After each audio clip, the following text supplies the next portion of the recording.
tous, c'est Squeak, j'espère que vous allez bien. On se retrouve aujourd'hui pour un nouveau Let's Play sur Jak and Daxter, ce précurseur Legacy. Jeu développé par Naughty Dog et édité par Sony, sorti en 2001, je crois, sur PS2. Voilà pour les informations de base. On va tout de suite lancer une nouvelle partie. Alors, là, il y en avait une, mais c'était normal. C'était juste un petit test. Donc on va écraser, on va sauvegarder dessus. Donc on se retrouve juste après la scène d'intro qui est assez longue. J'ai passé ma vie à chercher les réponses que mon père et ses ancêtres ne sont pas parvenus à trouver. Qui étaient les précurseurs? Pourquoi ont-ils créé ces immenses monolithes qui changent notre planète? Comment ont-ils maîtrisé l'écho, l'énergie vitale du monde? Quel était leur but? Et pourquoi ont-ils disparu? J'ai demandé aux plantes, mais elles ne s'en souviennent pas. Les plantes ont demandé aux pierres, mais les pierres ne s'en souviennent pas. Même les pierres ne s'en souviennent pas. Tout en moi me dit que les réponses reposent sur les épaules d'un jeune garçon qui se désintéresse de sa destinée, de la recherche de la vérité, et qui rejette mes conseils. D'ailleurs, pourquoi voudrait-il écouter le vieux Samos le sage? Je ne suis que le maître de l'écho verte et l'un des hommes les plus sages de la planète. Il semblerait donc que la réponse ne sera pas trouvée à force de recherche ou de réflexion. Non, aussi étonnant que cela paraisse, tout commence par un acte de désobéissance. Hé Jack, le petit vieux tout vert nous a dit de ne pas venir ici.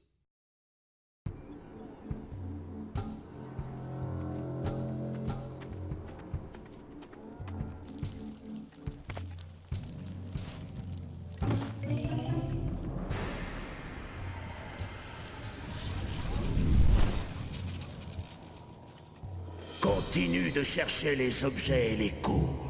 Si les gens du coin possèdent des objets précurseurs, tu sais quoi faire.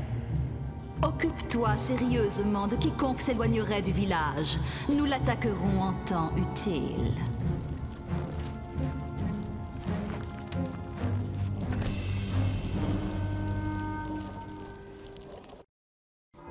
Qu'est-ce qu'on fiche ici, Jack? Cet endroit me fait flipper.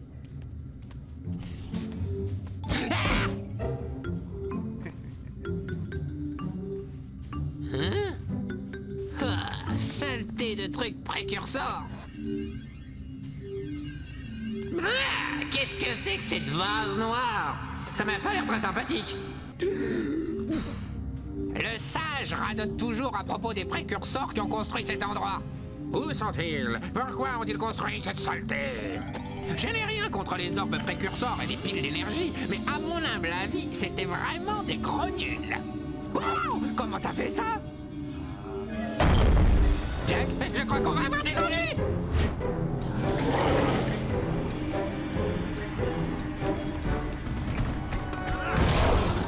Au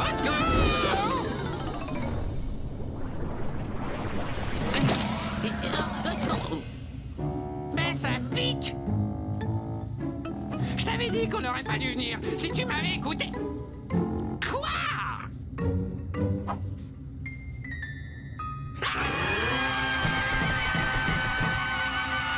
C'est bon! C'est bon! Ça va! Ça va!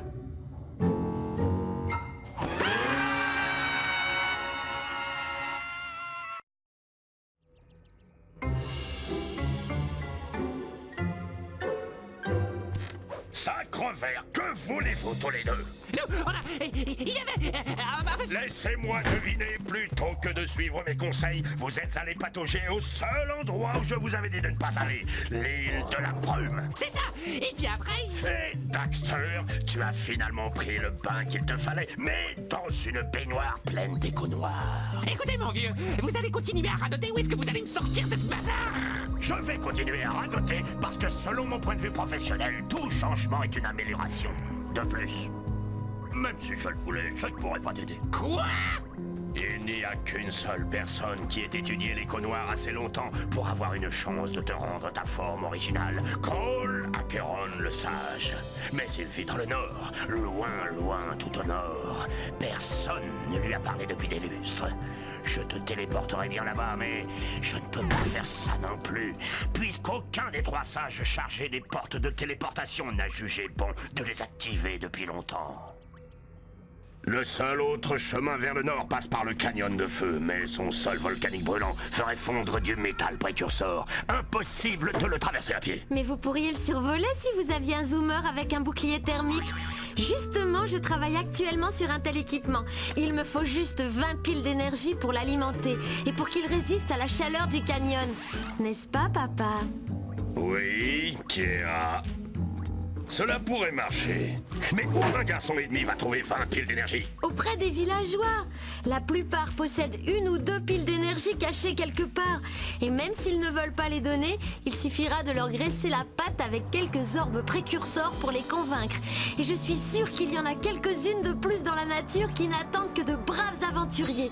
Eh bien, on a le brave aventurier, au moins. Brave aventurier! Vous ne pourriez même pas sortir du village sans entraînement. Avant de faire quoi que ce soit, entrez dans le téléporteur pour aller vous entraîner au rocher du geyser. Il n'y aura pas de cette saleté d'écho noir, j'espère. Parce que je n'aimerais pas y retomber et finir comme vous. Entrez là-dedans avant que je ne vous change en fougère.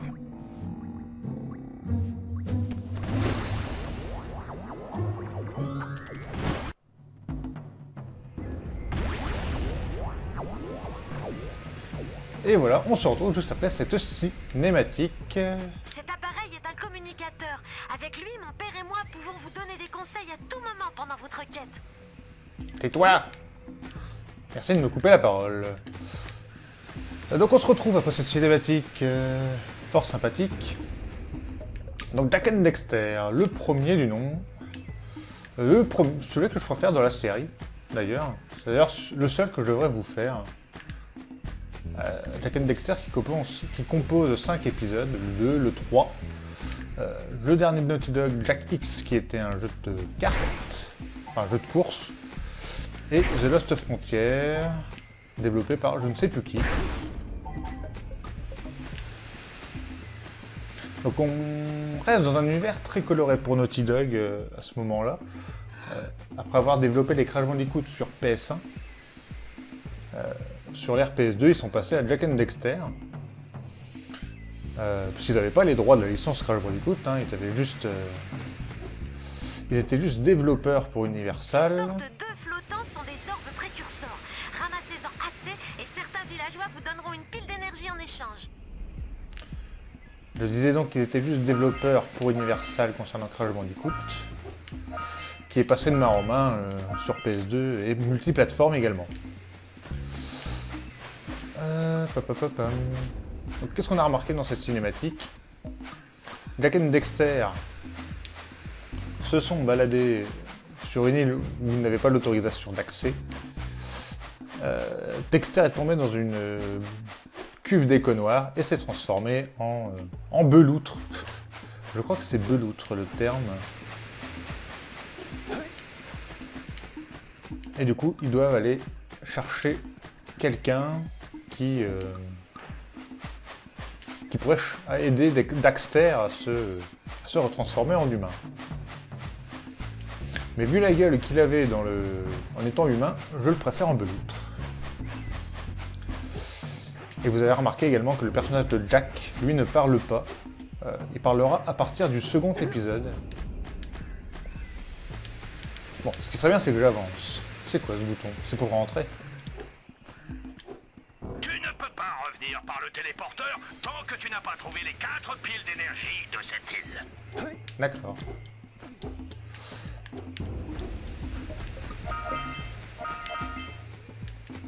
Donc voilà, on va pouvoir un peu avancer.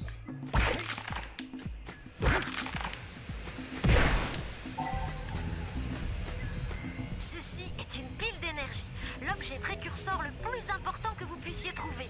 Il vous en faut 20 pour que j'active le bouclier thermique de votre zoomer antigrave.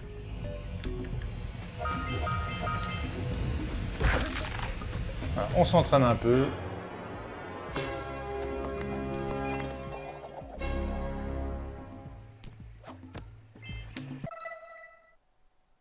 Quand le symbole suivant apparaît... Ok, très bien. Ça me dit que ça sauvegarde à chaque fois que j'aurai une pile d'énergie de toute façon.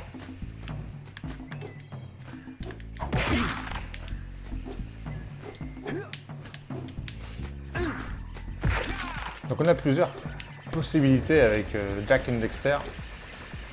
Parfois, tu voudras frapper avec plus de force. Pour briser l'une de ces boîtes, tu dois sauter en l'air, puis plonger dessus, les mains en avant. Hé, vous avez trouvé une de mes mécamouches. J'en ai envoyé 7 dans chaque zone pour trouver des piles d'énergie, mais les lurkers ont dû les capturer. Il y aura plusieurs choses à collecter dans le jeu, évidemment. Je sais pas si je ferai le 100%, on verra. Ceci est l'écho bleu. Elle contient l'énergie de mouvement. L'écho bleu te permet de courir vite, de casser les boîtes et même d'activer certains objets précurseurs quand tu t'en approches. D'accord, donc de l'écho bleu. On va aller par là d'abord.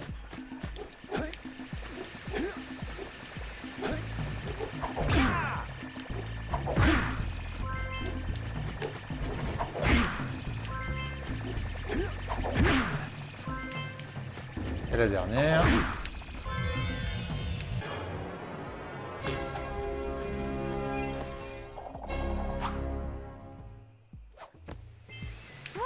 Cette dernière mécamouche avait une pile d'énergie. Si vous les ramassez toutes les 7, je suis sûre que vous trouverez encore plus de piles d'énergie. Donc à chaque fois qu'on aura une pile d'énergie, on aura cette petite animation... Enfin, il y aura plusieurs types d'animations sympathiques.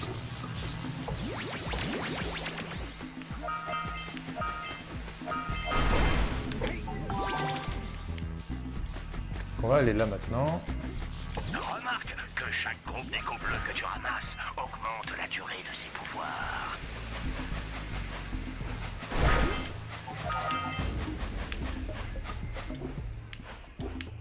Hop, on va continuer de fouiller.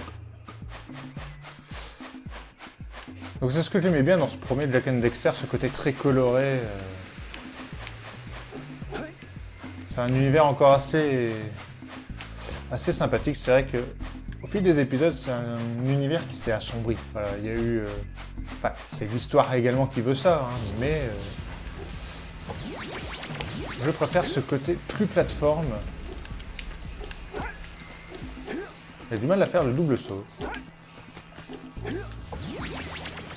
On va aller par là.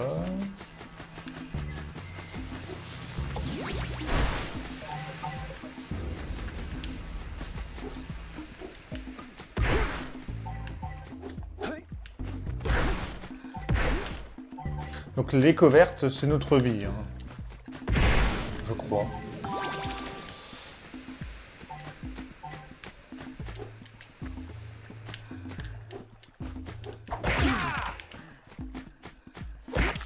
Casse tout ça. C'est une porte précurseur. Elle peut seulement être ouverte en l'approchant, tout en canalisant de l'écho bleu dans ton corps. D'accord, donc il va me falloir de l'écho bleu pour l'ouvrir. Il y a de l'écho bleu par là, je pense. Ça va être une source d'écho bleu. C'est un orifice d'écho bleu, plus concentré que les groupes flottants. Cet endroit vous donnera une pleine charge d'écho bleu pour une durée maximale.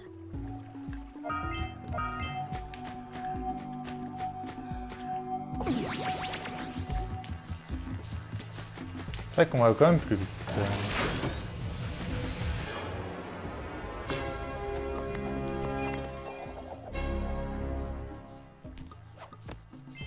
Bien joué. à la porte de s'ouvrir. Avec l'écho bleu, tu peux insuffler de l'énergie à toutes sortes d'objets précurseurs qui dorment depuis des années.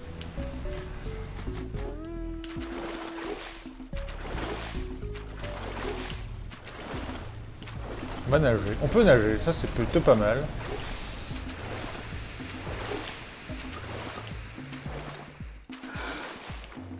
On peut même aller sous l'eau. C'est vrai que je me rappelle plus trop, ça fait un petit moment que je l'ai fait celui-là quand même. Hein.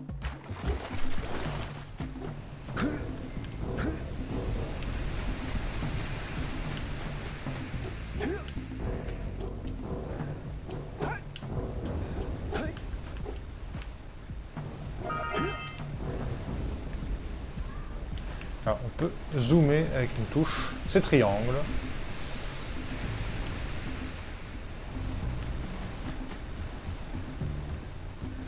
Ces petites boules vertes d'énergie sur le sol sont une sorte d'écho. Ramasse 50 petites échos vertes ou une grande pour augmenter ta santé. Voilà, c'est ce que je vous disais tout à l'heure. Mais là, ça nous l'explique.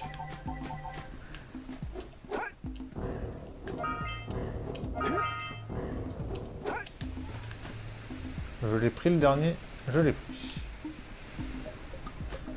Donc dans les mouvements, on reconnaît un peu, on a la patte un peu Crash Bandicoot, avec ce tourbillon, bah, le double saut comme dans Crash Bandicoot, et c'était... Tu peux sauter une fois, puis sauter encore une fois en l'air. Et même cette attaque écrase-face qu'il y avait dans Crash. Quoi. Des petites similitudes de gameplay, mais bon, c'est quand même plus travaillé que Crash à l'époque.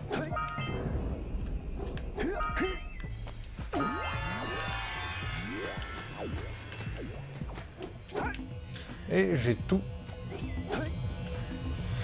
toutes les orbes précurseurs et toutes les piles d'énergie.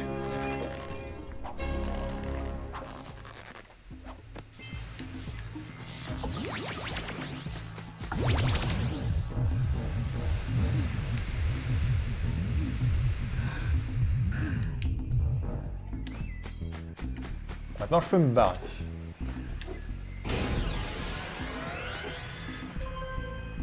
Alors... Bah, de toute façon, je peux caler qu'est sur la une du sage vert, donc on va aller là-bas.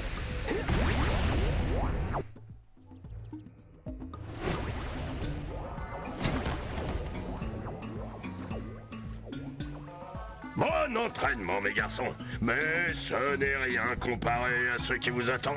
Ah, c'était trop facile. On maîtrise, hein, Jack? On aimerait bien rester papoté grand vert, mais ça nous démange de partir à l'aventure. Bien, bien. Partez à l'aventure, alors. Et au cours de votre aventure, pourquoi ne vous rendriez-vous pas utile? Mes fichus collecteurs d'échos vertes sont encore bouchés. Allez tout au bout de la plage et essayez de les débloquer. Suivez bien les lampes pour vous y rendre. Et maintenant, vous tous, débarrassez-moi de plancher! J'adore toujours cet humour dans ce Jak and Daxter. Donc là, un petit clin d'œil à Crash, hein, on peut voir avec cette plante piranha. Qui ressemble un peu aux plantes de Crash Bandicoot. Bon. Si je lui parle, ça fait quoi déjà? Quels braves aventuriers vous faites! Déjà de retour, et sans avoir dégagé mes moissonneuses éco-bloquées. Ils sont au bout de la plage, mes garçons. Maintenant, bougez-vous! Donc voilà, bon, on va peut-être éviter de rester ici trop longtemps. Bon, je vais pas m'arrêter maintenant. Parce que ça fait même pas 20 minutes. Donc comme d'habitude, je vais tabler sur des épisodes de 30 minutes.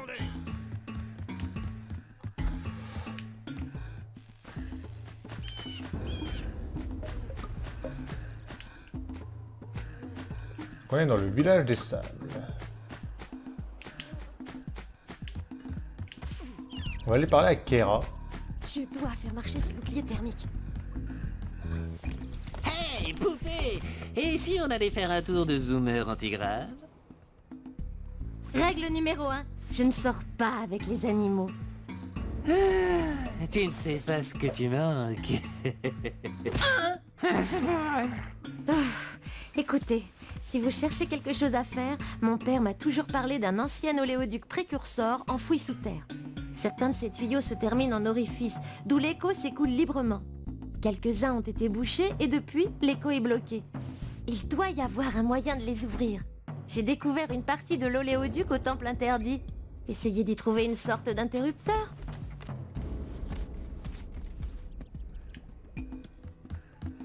On peut pas rentrer dans la maison. Donc, on a plusieurs quêtes à faire. Hein. On va aller par où? On va descendre.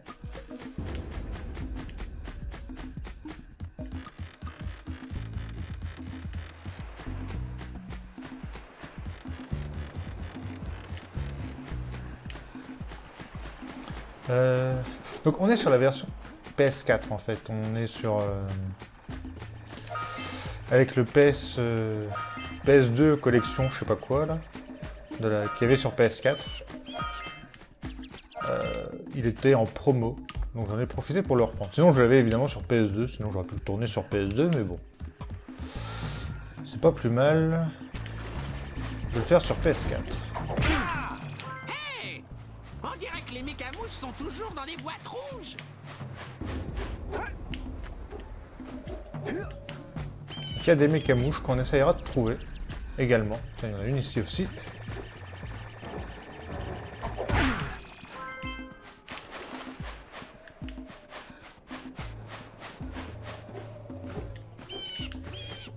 Donc je sais pas encore si je ferai le 100%.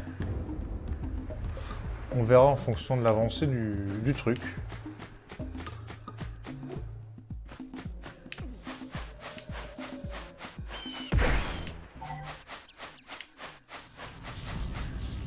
On va avancer un peu quand même.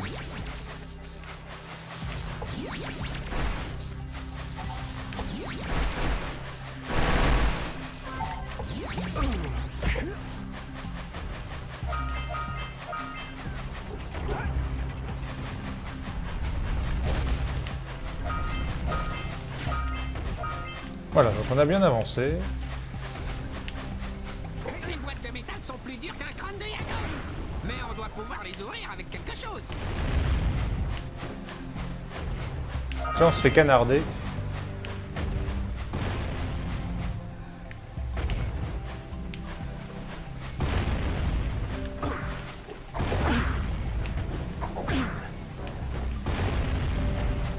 Super! Un trésor!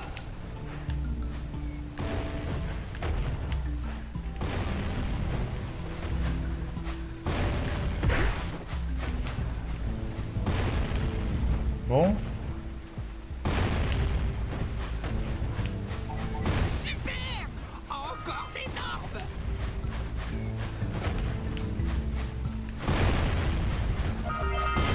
Beaucoup d'orbes dans celui-là. Hé! Ce pélican vient de piquer une pile d'énergie! Allons lui botter les fesses!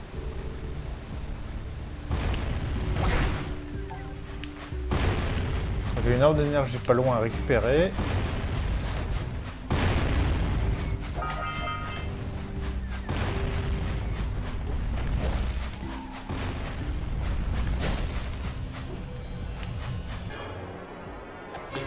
Et voilà, nouvelle pile d'énergie.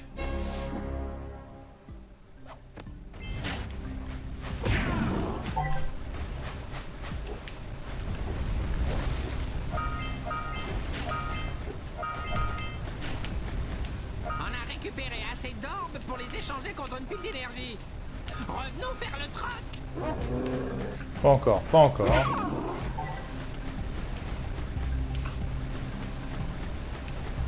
Donc un peu comme les jeux de ce genre sur PS2 et autres consoles, il n'y avait pas vraiment de système de vie. On pouvait recommencer autant de fois qu'on voulait, il n'y avait pas de game over en fait. Alors attendez, une petite seconde. Voilà. Je baisse un peu le son du jeu dans mes oreilles, parce que je m'entendais plus parler. Lui, il va falloir que je le chope plus tard, on s'en occupera.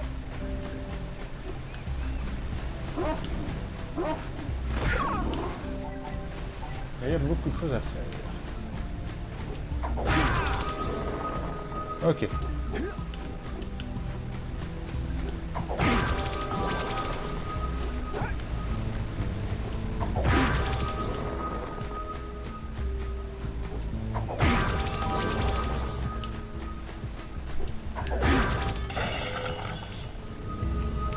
Nouvelle orbe d'énergie. Je ne saurais pas vous dire combien on a récupéré, ni même des orbes. Hein. Je vois que vous avez finalement décidé de débloquer mes collecteurs. Je vous félicite très bien, mais je ne peux pas vous faire perdre de temps. En fait, si ça ne marche pas, Daxter pourra toujours travailler comme dératiseur au village. Toujours un humour particulier.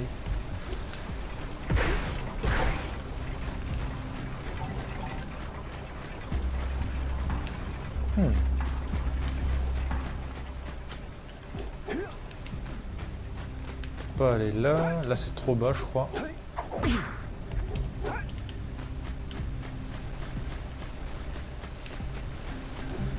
Regarde le temps, ça va, il y a une orbe d'énergie, une pile d'énergie ici.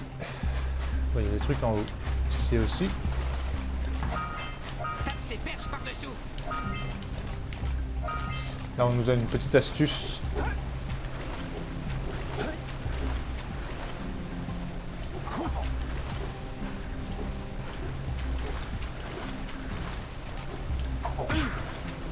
Alors, comment on les tape? Celle-là, je peux peut-être pas. C'est peut-être juste celle-là. Je sais plus comment on peut les taper. On reviendra plus tard. Faut juste que je me rappelle.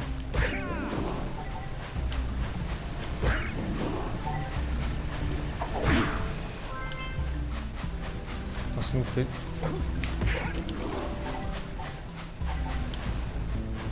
Ça nous fait encore une luciole. Là, il faut de l'écho bleu. Ouais, on a un propulseur précurseur par ici, mais tu n'as pas le truc bleu. Alors ça va pas nous aider. Hé, des mouettes. Allons les chasser pour voir. Il y a un truc à faire avec les mouettes.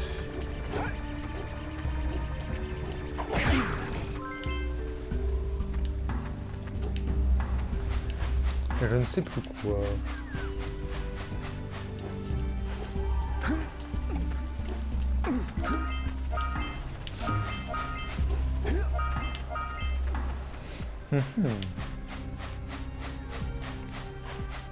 On va monter encore.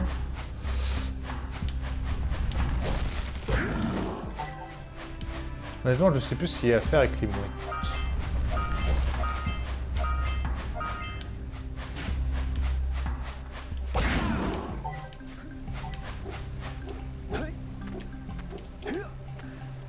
Qu'est-ce qu'il y a en haut?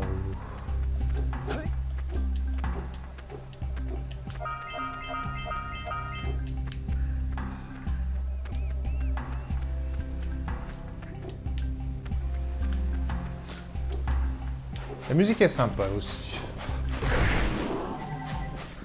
Elle est régulièrement très calme, ce qui permet vraiment d'apprécier le jeu.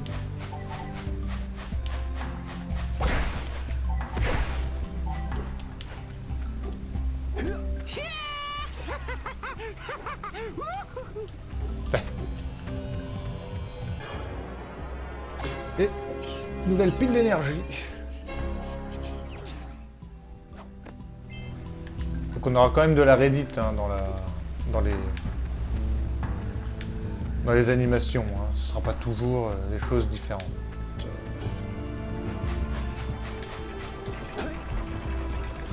On va monter.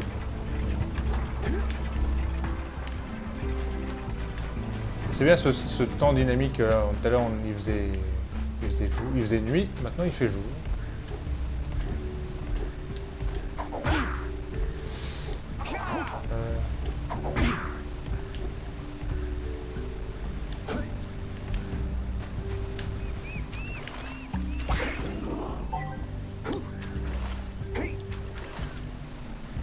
Ah voilà. On se baisse et carré. Voilà.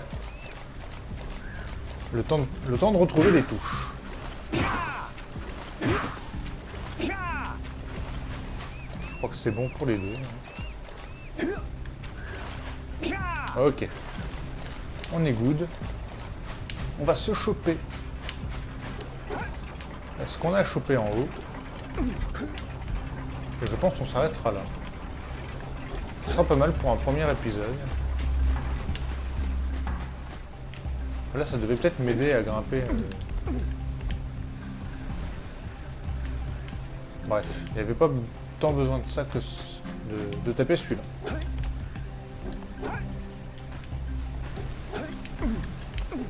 Alors, si je suis mauvais aussi, ça marche moins bien. Voilà, il y a le double saut et le grand saut. Qui permet vraiment de sauter plus haut. On va faire un beau panorama quand même. Pour terminer. Donc nous, on va s'arrêter là pour cet épisode. J'espère qu'il vous aura plu. Je vais quand même faire une petite sauvegarde. Alors, plage sentinelle. On a... 1, 2, 3, 4, 5, 6, 7, 8. 8 piles d'énergie à récupérer. Pour l'instant, on est pas mal. Rien que dans la plage sentinelle. Ok. Il y a énormément de collectibles. On regardera dans le prochain épisode ce qu'on peut récupérer. Donc là, je fais la sauvegarde. On va sauvegarder là-dessus. Bah voilà. 100 piles d'énergie, 2000 orbes précurseurs et 112 mouches. Je sais plus comment ça s'appelle, donc j'appelle ça des mouches. Voilà, tout. Voilà. Enfin. Donc voilà, nous on va se quitter ici pour ce premier épisode de Jak and Daxter, The Precursor Legacy. J'espère que celui-ci vous aura plu, que le let's play va vous plaire, et je vous dis à la prochaine. Salut tout le monde. Bye.